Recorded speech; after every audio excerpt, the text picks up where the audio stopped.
All right, this Chanel exhibition here at the Rotunda is for me very special because the architecture to begin with is quite superb, and then it's been very sensitively put together by James Cavallo, who brought it together and made it happen. Very meaningful to me because I spent 3 weeks with Coco Chanel in 1962 in Paris.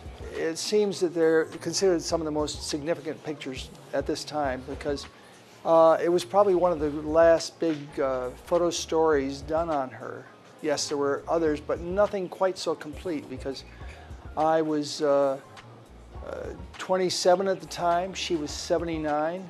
And at first it seemed to start very slowly. She said she wanted me to photograph her fashion. She wasn't sure that this young man that they'd sent, I looked like I was about 17 even though I was 27.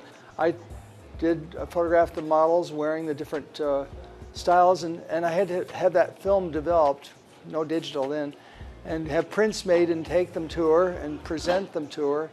She looked through them very carefully. She said, okay, very good. And then she said, you can do whatever you want. And the doors opened, and that was why this material exists. And she always liked to be called Mademoiselle. If you really knew her, you didn't call her Coco. That was her public name.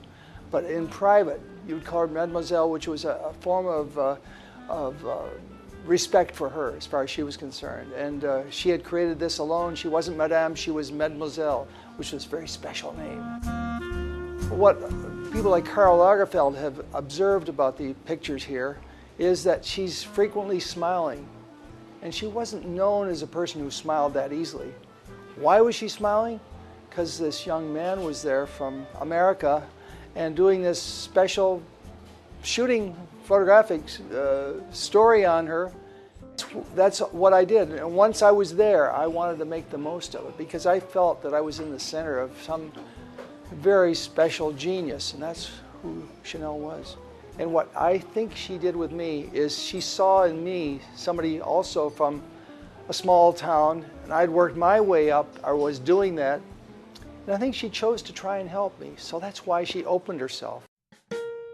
Truthfully, I grew up in a small town in Canada, 7,000 people, and I had dreams, and my dreams were coming to places like Hong Kong.